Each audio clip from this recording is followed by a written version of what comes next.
दीपक वोरा साहब, आप इस चीज को बेहतर समझते होंगे। हर देश के लिए कुछ एरियाज होते हैं जिनको हम ग्रे एरिया कहते हैं, जिन पर ज्यादा बातचीत नहीं करते हैं। कतर वो तो कर सकता है, लेकिन आखिरी फैसला भी सामने ना आना, किन आरोपों में आपको फांसी दी जा रही है उनके बारे में भी डिटेल्स ना देना, और दूसरी बात, जब इजराइल के साथ हमास का युद्ध चल रहा है उस वक्त भारत के लोगों को फांसी की सजा सुनाना, क्या टाइमिंग को लेकर आपको आपके मन में सवाल आते हैं? हमारे को सर बहुत अच्छा लगता है जब आप मौका देते हैं, और उपाध्याय साहब से तो मैं बहुत कुछ सीखता हूँ, उनकी जानकारी बेमिसाल है। ये मैं राजदूत रहा हूँ उस इलाके में सर, और मैं बताना चाहता हूँ कि मेरा अपना तजुर्बा क्या है। जब ऐसी कोई चीज होती है, सबसे पहले हम कॉन्सुलर एक्सेस मांगते हैं। कॉन्सुलर एक्सेस का मतलब होता है कि हमारे दूतावास के लोग जाके बातचीत करते हैं। कोई भी भारतवासी हो जो दूसरे देश में जेल में हो, तो जाके पूछते हैं भाई खाना पीना मिल रहा है, तेरे को पिटाई तो नहीं हो रही, एटसेट्रा एटसेट्रा। इसको कॉन्सुलर एक्सेस के वो हमें मिला है जी। दूसरा, फिर हम देखते हैं कि लीगल ऑप्शंस क्या है।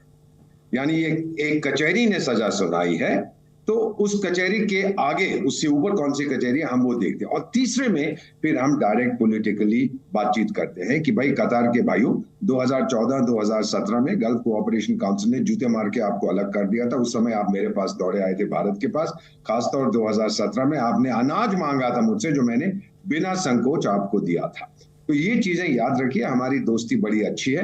कुछ समय पहले सर, ये भी बड़ी दिलचस्प बात है, कतार के जो पुराने अमीर थे वो कुछ ज्यादा ही एक्टिव हो रहे थे ये आतंकी संगठनों के साथ, और उनको निकाल दिया था। पैलेस को हुआ था तो उनके बेटे नए अमीर बन गए थे। ये चीजें चलती रहती हैं इन अरब देशों में, और ये कभी भी कोई चीज पब्लिक व्यू में टोटली नहीं आती। लेकिन हम लोग जो उस देश में, उस इलाके में इंटरेस्ट रखते हैं, हम समझने की कोशिश करते हैं। तो मेरा मानना है सर कि हमने जो पहला कदम उठाया होगा, वो हमने कॉन्सुलर एक्सेस लिया, उनसे पूछा कि भाई क्या बात है, आपको क्या कहा गया। वो पब्लिक डोमेन में नहीं है। दूसरा, फिर हम आप लीगल ओपिनियन देख रहे हैं, कतार में भी हमने वकील रखे होंगे। और तीसरा, फिर आपके विदेश मंत्री, जिनकी बहुत अच्छी छवि है, वो बात करेंगे अपने कतारी काउंटरपार्ट से।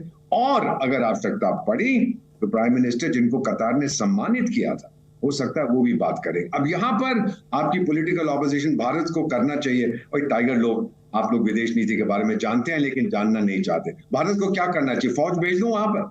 ये चीजें कहने, दिल बहलाने के लिए गालिब ख्याल अच्छा है, लेकिन हम लोग इन चीजों को, मैं भी सूडान में रहा हूं सर, हमारे भी कुछ लोग थे जेल में, उनको बोला था हमने बातचीत करके कि भाई इनकी क्या गलती है बताइए।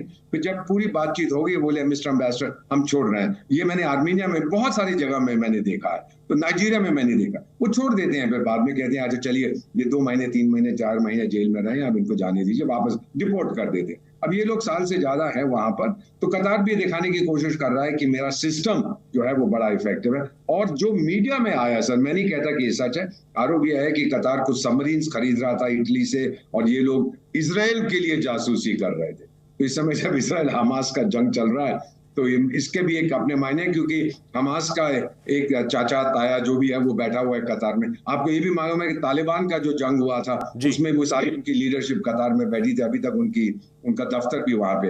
एक चीज मैं सिर्फ कहना चाहता हूँ, अगर कतार के लोग मेरी बात सुन रहे हैं, 72 साल की मेरी उम्र है, बहुत तजुर्बा है। सऊदी अरेबिया शुरू में आतंकियों को पैसे देता था कि भाई मुझ पे कुछ मत करो, बाहर जाके जो करना है करो, लेकिन फिर आतंकियों, आपको याद है 79 में जब दोनों मस्जिद हराम को उन्होंने सीज कर लिया था, मक्का और मदीना को, तो उसके बाद सऊदी अरेबिया ने इरादा बदल लिया कि अब मैं लड़ूंगा आतंक के बरखिलाफ। तो मेरी राय कतार के लोगों से ही है, मैं तो बहुत से उनको वहां के राजदूतों को जानता हूं, कि ये मत करिएगा, क्योंकि अगर सारी दुनिया में आपकी छवि बनती रही कि आप आतंक का साथ देते हैं, तो ऐसा तमाचा पड़ेगा कि आपकी 12,000 की फौज कुछ नहीं कर पाएगी। बिल्कुल। और प्रणय, ये बहुत महत्वपूर्ण है कि इस वक्त कतर के पॉलिटिकल इंटेंशंस क्या हैं। हो सकता है कि मामला गंभीर हो, उनकी आंतरिक सुरक्षा के लिए एक बड़ा विषय हो, लेकिन फिर भी आरोप तो बताने पड़ेंगे ना, जानकारी देनी पड़ेगी, परिवारों तक जानकारी पहुंचानी पड़ेगी कि आपके लोगों को क्यों गिरफ्तार किया गया, क्यों उनको हम सजा सुना रहे हैं, और उसके आगे क्या क्या हो सकता है। तो क्या कौन कौन सी गुंजाइश है और पॉलिटिकल इंटेंशंस इस वक्त क्या नजर आते हैं? बिल्कुल ठीक कहा राम आपने, और इसमें यही इसीलिए सवाल उठ रहे हैं, इसीलिए चिंताएं ज्यादा हैं, क्योंकि इसके अंदर किसी तरीके की ट्रांसपेरेंसी नहीं बरती गई है। यदि आरोप इतने गंभीर हैं और आप एक ग्लोबल सिस्टम में काम करते हैं, आप एक ट्रांसपेरेंट सिस्टम में काम करते हैं, जहां पर आपको ये बताना चाहिए कि अगर आरोप इतने गंभीर हैं कि सजाए मौत दी जा रही, तो आखिर वो कौन से आरोप में, क्या उसकी गंभीरता है। अभी तक कोई सार्वजनिक बयान न तो कतर के विदेश मंत्रालय की तरफ से दिया गया है, ना कतर की कोर्ट्स का कोई वर्डिक्ट जो है इस पूरे मामले के अंदर जो आया। हालांकि ये फर्स्ट इंस्टेंस कोर्ट का है, इसके बाद जो हायर कोर्ट्स हैं, अपीलेट कोर्ट है और कोर्ट ऑफ कैसेशन जो है, जो कि सर्वोच्च अदालत है कतर की, वहां पर भी जहां अपीलेट कोर्ट के फैसले को भी चुनौती दी जा सकती है, उसका भी लीगल विकल्प है। लेकिन इस लीगल लड़ाई के अंदर ये लड़ाई कितनी लंबी चलेगी, कितना आगे का इसमें रास्ता हो सकता है, अभी तक का जो अनुभव रहा है वो बताता है कि कतर किसी तरीके से सुनवाई करता हुआ नजर नहीं आ रहा है। ना तो इन्हें बेल दी गई है, ना तमाम जो लोग गिरफ्तार किए गए हैं उनके परिवारजनों को मिलने की इजाजत दी गई है। कुछ लोगों को मिलने की जरूर इजाजत दी गई थी, लेकिन सभी को मिलने की इजाजत नहीं दी गई। और पॉलिटिकल टाइमिंग